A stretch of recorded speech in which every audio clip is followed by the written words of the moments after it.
Thanks, PT. With us now is Ellen Ho, TBWA's Head of Planning for Greater China, Melvin Goh, President of Mindshare China, Bernard Wong, General Manager of Grey Shanghai. How important are local companies to your agency's expansion plans in China? I will take the question first. If you look at the China landscape, the market is valued at probably 60 billion US, but the advertising dollar coming from the Chinese clients is 80%. The MNC is 20%. And has this percentage risen dramatically in the recent years, or has this been a steady thing going on for the past decade or so? I think in terms of split, local business, we have about 80% of our business versus 20%, and it has been going up over the past 2 years. The past 2 years? Yes. Okay, so this is a fairly recent trend.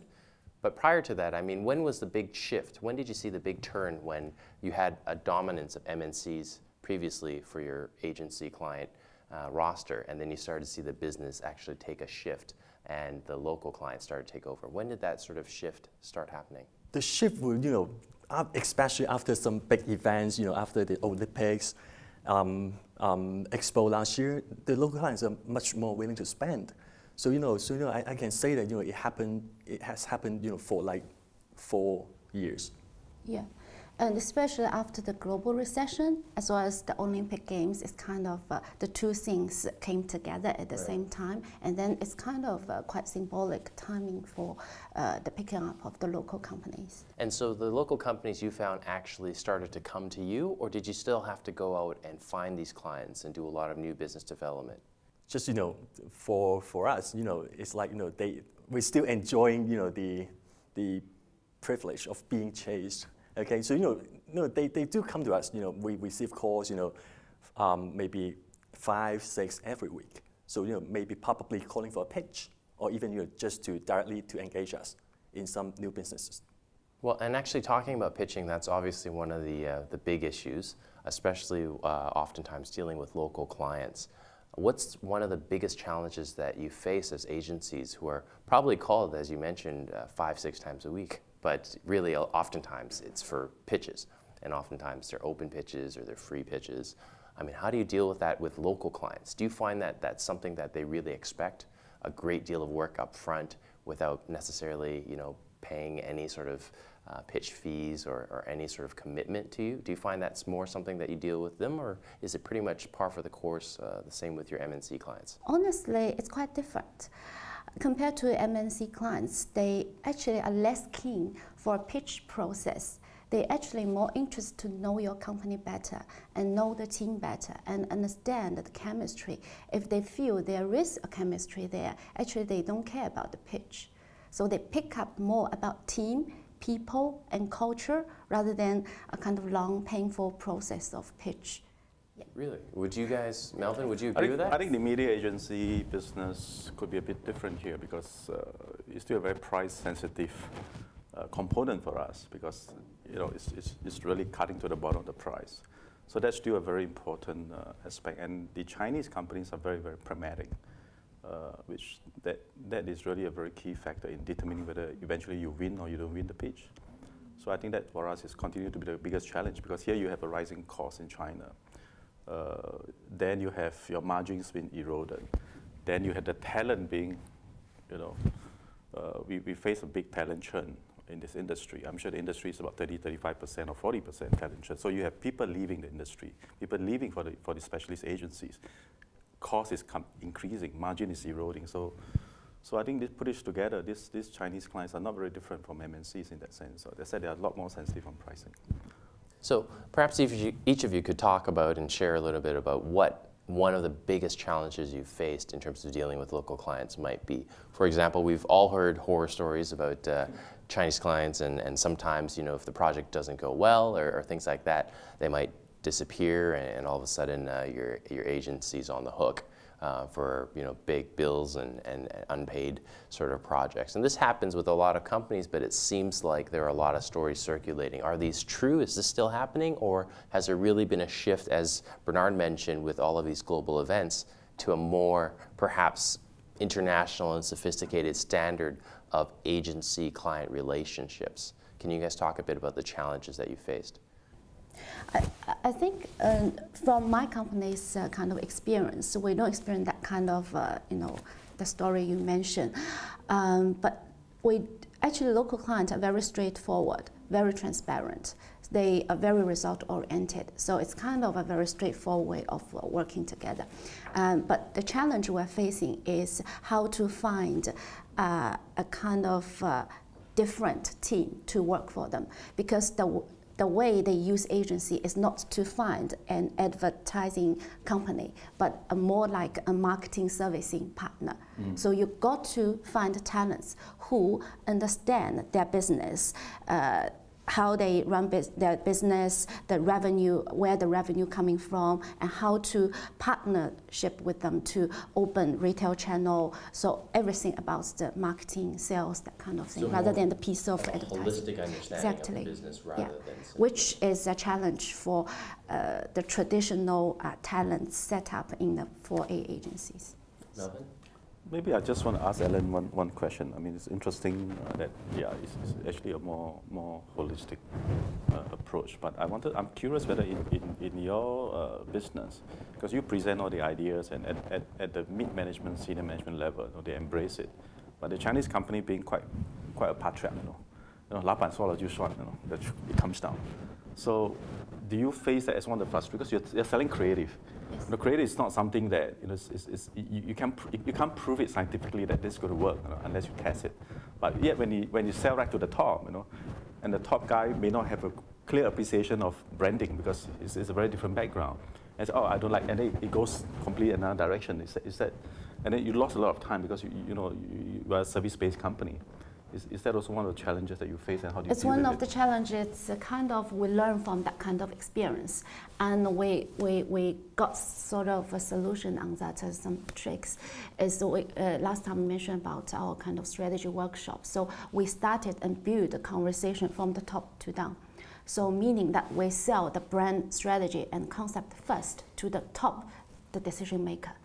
So they're okay, they don't feel you are yes, and going for the behind creative part, it's kind of an ongoing procedure. It becomes easier. Then the big boss no need to look at the detailed execution, but at least he feels so comfortable that embrace the kind of whole strategy. I said a discipline process among the Chinese brands that every quarterly you do a real formal review, and from the CEO right to the last man, 20 men in the room, and you go through that discipline process of going through the reviews.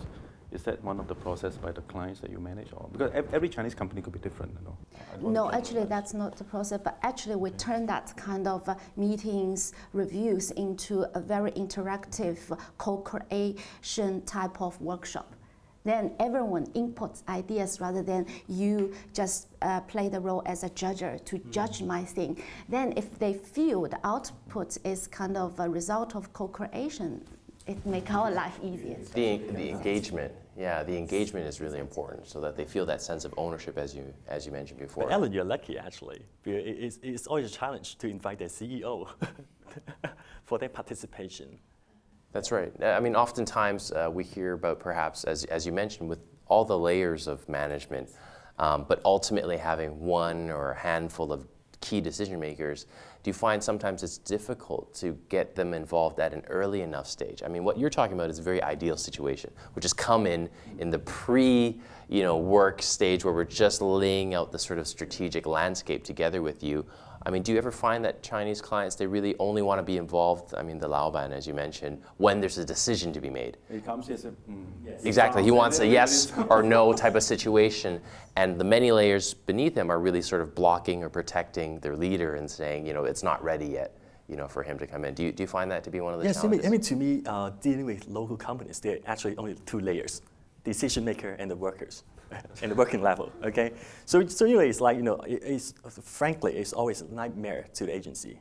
We have to always, we do the work once the decision maker say no to creative. And then I can tell you an example. We work on the largest, wine brand in China. They can actually, spend like 9 months just to produce a TVC. And then you know, in every step, okay, just like, you know, storyboard level, and then even after the film was shot, okay, when they're showing the rough cut, they will show it in a board meeting.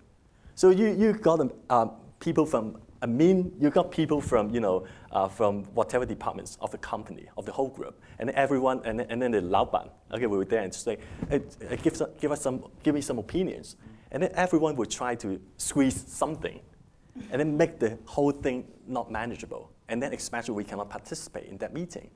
So you know, even in those circumstances, I mean, because, you know, for local clients, because they're not that sophisticated enough, okay.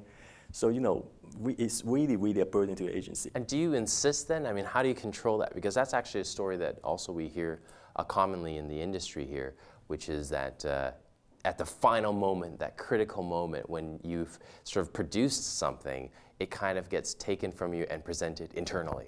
And as you mentioned, it's presented to the entire organization, but you're not really there necessarily to sell it. Is that something where you believe agencies will ever have the balance of power here to be able to say, we must have control of this presentation environment and we have to help you facilitate? Or do you believe that it's just part of the company culture here that it's, you know, they'll take it internally and do it themselves? I believe it's their current company culture. But as an agency, you've got to change that. Otherwise, I don't believe on that kind of process. How would you change that? Yeah, so how we change it is be part of them. I think this kind of internal process is something they are not satisfied as well. So as agency, we're not saying to them, follow the multinational companies' way of you know, judging agency. No, never. But we kind of you can just you know, review with them your idea, you know, more frequently and tell them how to evaluate the stuff. So it's kind of you know, add more and more process in between. So I think definitely it's a painstaking process, but if you help them to create their internal working process, then it actually benefit back to the agency. But if we just follow them, then I think it's a nightmare. We experience that, it's a nightmare. I think it's a good way to do, but the only challenge would be, you know, the loyalty of the client. It's always like once you build up that kind of, you know, working relationship with the clients, and then they're going about to leave. Yeah. So you know that's always something we have to balance. Yeah. Or procurement comes into the way, right? I mean, say, okay, we love you, but there's a governance. We have to call for a pitch. It's just or just you cut your fee. Yeah. But I want to add on, because for us as media agency, Mindshare don't face the kind of challenge that the creative agency face. We don't sell the creative part. But how we manage the process, we've got a couple of Chinese clients. How we manage the process was we do it quarterly. And every quarter we line up all our brand people, you know, and then we present to some 20 of the stakeholders, right from the CEO, procurement, one shot. And we go through systematically, you know, brand by brand, campaign by campaign, what all the KPIs. Because the CEOs love the KPIs, and they work backwards. Yes. So once the CEO understands, okay, they're confident about the agency, they don't get too involved. So normally, if they attend the first quarter, the second and third, they miss, which is good. Then the last one, they come back. And then this is how we manage the process. So in that sense, the process, they're pretty open to be engaged, to be involved in the process. In fact, more so than the MNCs. I want to pick up your question about poor paymasters, which you mentioned earlier in the question.